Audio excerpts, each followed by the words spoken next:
Halo teman-teman, perkenalkan nama saya Melisa Borisilaban dengan NIM 127. Halo, perkenalkan aku Audrey Katarina dengan NIM 129. Halo, aku Sekal dengan NIM 103. Halo, perkenalkan aku Araya dengan NIM 113.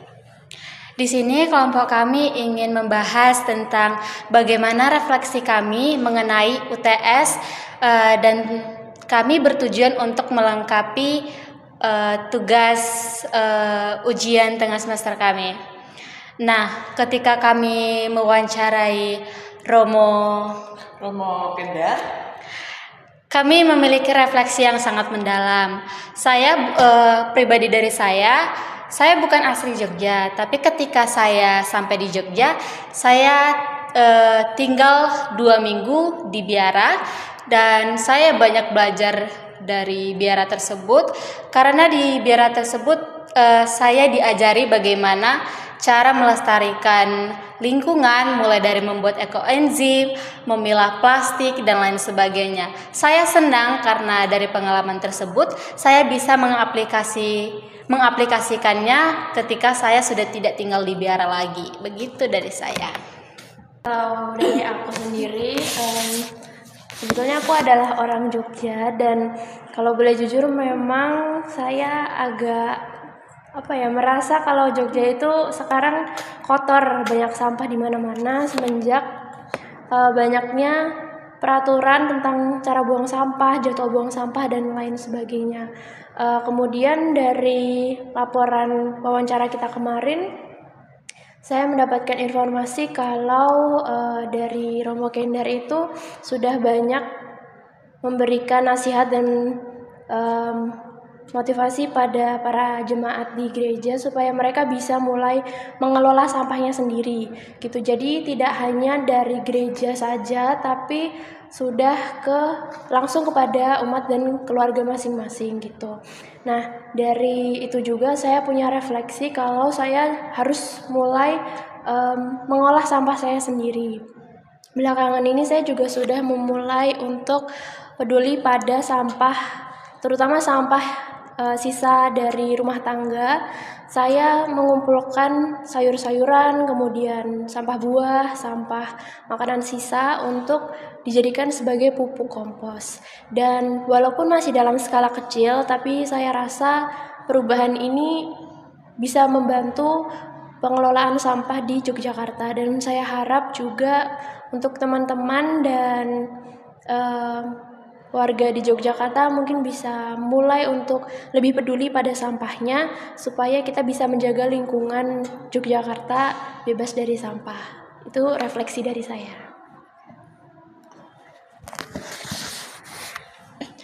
Dari saya sendiri, saya sangat terpukau dengan Jogja.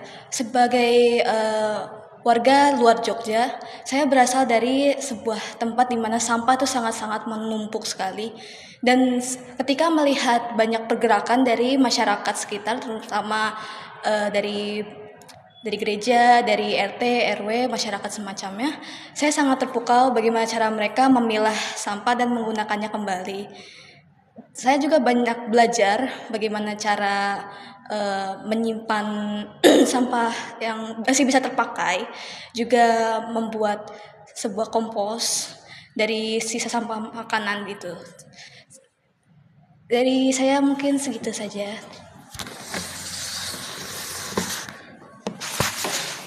refleksi dari saya itu dimulai dengan saya menyadari bahwa Jogja itu bukan lagi tempat yang sepi. Kalau dulu itu tidak terlalu banyak kendaraan ya. Tapi kalau sekarang itu kalau setiap liburan terutama pasti ramai sekali dan macet. Kebanyakan dari orang dari luar Jogja itu kadang sembarangan bagaimana mereka tidak mempedulikan lingkungan, asal buang dan segala macamnya. Kemudian setelah saya melalui proses pembuatan makalah ini, laporan ini saya sadar bahwa sampah itu segenting itu, Pak, dampaknya bagi lingkungan. Dari gereja sendiri, pengalaman saya dengan Romo Kendar, gereja sangat mempedulikan lingkungan dengan berbagai caranya seperti membuat saluran yang khusus untuk supaya air tidak meluap saat hujan, dan biopori dan pengolahan sampahnya sangat bagus. Bagaimana mereka mengusahakan supaya sampah itu tidak terbuang dengan sembarangan, dipilah dengan baik, tidak mengotori lingkungan. Dan saya juga baru tahu di RT saya sendiri bahwa Pak Masyuri sangat mempedulikan lingkungan dengan pengambilan sampah secara rutin. Kemudian dulu sempat ada bank sampah, dan saya sendiri sebagai warganya itu kayak, oh ada atau seperti ini, padahal saya tinggal di sana lumayan lama.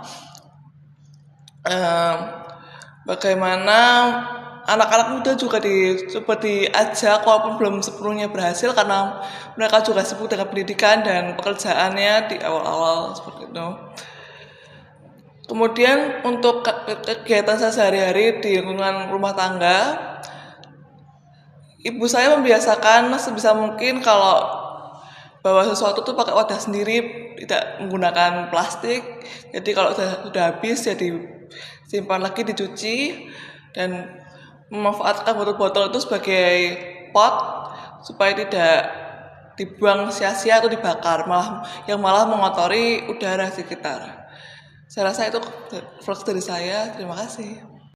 Kemudian yang terakhir untuk menyatakan aksi nyata kami selalu membawa tumbler kemanapun kami pergi. Misal saya ke kampus, saya bawa tumbler kosong, lalu saya isi pakai refill yang sudah disediakan di kampus. Lalu ketika saya ingin beli ice mungkin kayak es teh, saya disediakan botol kosong untuk beli es teh, lalu wadahnya di sini. Jadi saya juga bawa tempat makan. Jadi saya kalau misalkan mau beli makan atau misalkan mau jajan, saya tidak perlu pakai styrofoam atau pakai plastik, saya cukup pakai ini saja. Walaupun kegiatan ini simple, tapi kami yakin ini bisa membantu untuk mengurangi sampah plastik, styrofoam di lingkungan Yogyakarta. Seperti itu. Sekian dari kelompok kami. Terima kasih. Mwah.